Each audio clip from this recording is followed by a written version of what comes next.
చూస్ country delight, live better. ఇప్పుడే country delight app ని download చేసుకోండి.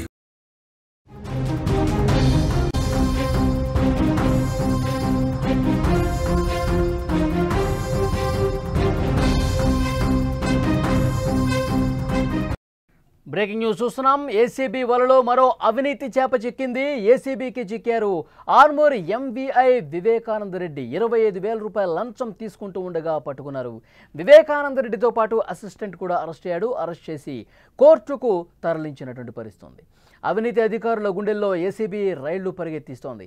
ప్రభుత్వ కార్యాలయాల్లో పనుల కోసం లంచాలు వసూలు చేస్తున్న వాళ్ళని రెడ్ హ్యాండెడ్గా పట్టుకుని ఊచలు లెక్క పెట్టిస్తున్నారు. అయినా కొంతమంది అధికారులు మాత్రం మార్పు రావటం లేదు. తాజాగా ఏసీబీ వలకు మరో అవినీతి చేప చిక్కింది. నిజామాబాద్ జిల్లా Armoor motor vehicle inspector Vivekananda Reddy 25,000 రూపాయలు లంచం తీసుకుంటూ అడ్డంగా బుక్ అయినటువంటి పరిస్థితి. మరింత ఇన్ఫర్మేషన్ తెలుసుకుందాం. మా ప్రతినిధి ప్రసన్న అందించడానికి సిద్ధంగా ఉన్నారు. ఎస్ ప్రసన్న, అక్కడ లంచం తీసుకుంటూ రెడ్ హ్యాండెడ్గా పట్టుబడ్డాడు ఒక అధికారి.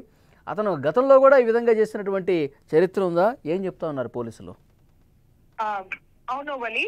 అయితే ఈ వివేకానంద రెడ్డి ఎవరైతే ఉన్నారో మోటార్ వెహికల్ ఇన్స్పెక్టర్, తను ఒక వ్యక్తికి వెహికల్ క్లియరెన్స్ ఇవ్వడానికి చాలా రోజులుగా ఇది ఒక పెండింగ్ ఫైల్ అన్నమాట. అంటే డబ్బులు ఇవ్వలేని కారణంగా ఇది పెండింగ్ ఫైల్ కింద మారింది. ఆ వెహికల్ క్లియరెన్స్ కోసం తను ఇక్కడ తనని డిమాండ్ చేసిండు 25,000. అయితే ఈ వివేకానంద రెడ్డి 2024 ఫిబ్రవరిలో ఛార్జ్ తీసుకున్నాడు ఆర్మూర్ కి. సో ఈ 1 ఇయర్ లో ఇట్లాంటి విషయాలు ఎన్ని జరిగాయి అనేది కూడా ప్రతి ఒక్కరికి క్వశ్చన్ గా మారింది.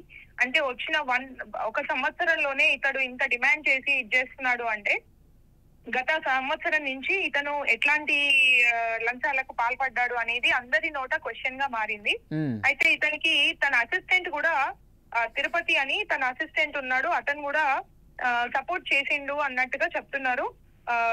ఇక్కడ ఏంటి అంటే ఓన్లీ వెహికల్ క్లియరెన్స్ కావాలి అని అడిగినందుకు తను ఇవ్వలేని పరిస్థితి.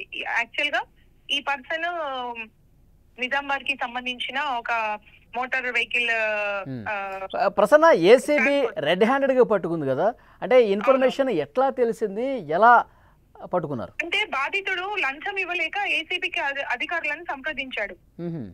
తను లంచం ఇవ్వలేని పరిస్థితుల్లోనే, అదే చెప్తున్నాను, లంచం ఇవ్వలేని పరిస్థితుల్లో అధికారులను సంప్రదించి తనకి కంప్లైంట్ చేసేసిన తర్వాత ఈయనకి లంచం ఇవ్వడం జరిగింది. దాన్ని రెడ్ హ్యాండెడ్ గా పట్టుకోవడం జరిగింది.